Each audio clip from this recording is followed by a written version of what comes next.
Hear me out. The New York Yankees are actually the most entertaining baseball team this season. Elaborate, Brad. The reason is because the Yankees, listen, name another team that's 4 games under 500 that everybody is losing their mind over.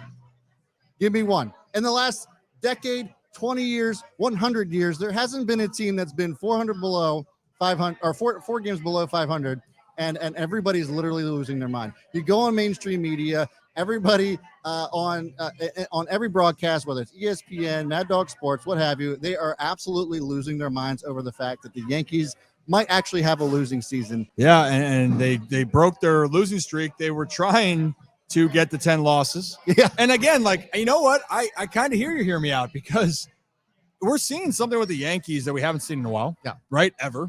And actually the Yankees, and Codify had this on X, was losing streaks. And you have to go all the way back to 1913. Whether you love or hate the Yankees, that is just wild that they haven't had a 10-game losing streak since 1913. Yeah. Are you kidding me? I got. You can't see the back of my shirt right now. It says "Holy Shirts and Pants." That's a Holy Shirts and Pants moment. Right. But everything is just going wrong with New York, and people are talking about it. But you know what, Brad? People are talking about this Yankees team like this is actually the worst team in the Major League Baseball. They're not. It's just something that most people, especially Yankees fans, aren't used to seeing. So I actually pulled up a stat. The Yankees haven't had a losing season since Camden Yards opened up. Ooh. They haven't had a season below 500 since 1992. Ooh. And that's why it's entertaining, because it's just like especially Yankees fans that have been so spoiled for ever, their entire lives, their entire grandparents' lives, their entire great-grandparents' lives, that now it's just like, oh my God, they have a losing season. Big freaking deal, because every other team in the MLB has gone through it other than them. Yeah, and you know what? If you look at it for the Orioles fans' case, the Orioles, we're not sugarcoating it here.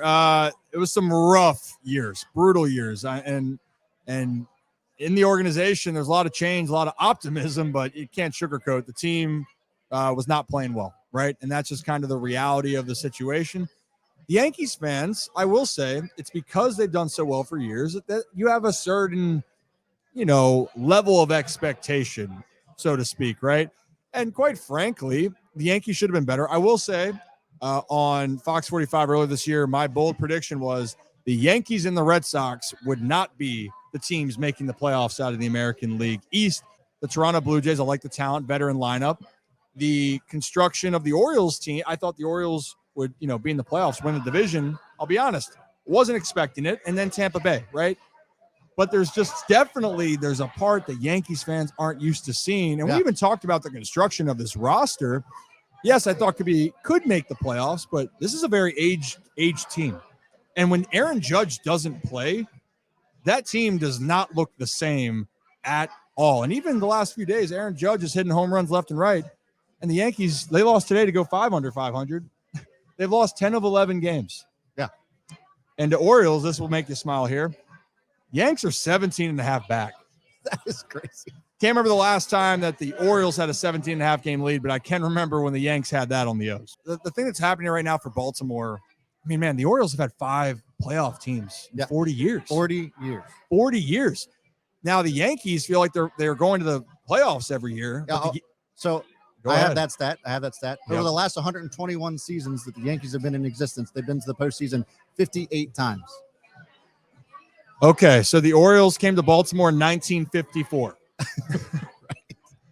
Right. I know the Orioles had a lot more, had the good old days, 60s, 70s, early 80s. But, man, since 83, 40 seasons, 40 years. Yeah. 5. Right. 5. So 5. Holy shirts. But what's very interesting to me, though, for the Yankees, and one of those things that we talked about when I'm looking at this lineup, when you look at Aaron Judge and he can't do it by himself, the Yankees still have Giancarlo Stanton. Oh, yeah, look at this. Oh, you had that one ready to go. They got Giancarlo Stanton, no problem. But again, these moments get more magnified because it's the New York Yankees and because they're not out there being at the top of the standings. But a guy like Stanton, by the way, which is interesting, He's still under contract until he's 38, I Yeah. believe. We were looking at it. He signed a 13-year, $325 million contract when he was with the Marlins, traded to the Yankees. And again, I love that players get paid 1,000%. But what you're seeing right now is that the Yankees are now having this roster that's a little bit more aged differently than people are used to seeing. And they're going to have to make decisions. It's the big challenge for them, right? Because their farm system is pretty much non-existent. Well, I will say this. They do actually have some very good pieces, and they do get roasted more. But the fact is where are they going to figure in? And I think during this run, that's what people, for fans of the Yankees, and I think they started to make some moves. They're like, well, if the team's not playing well, when are we going to start seeing some of our young talent?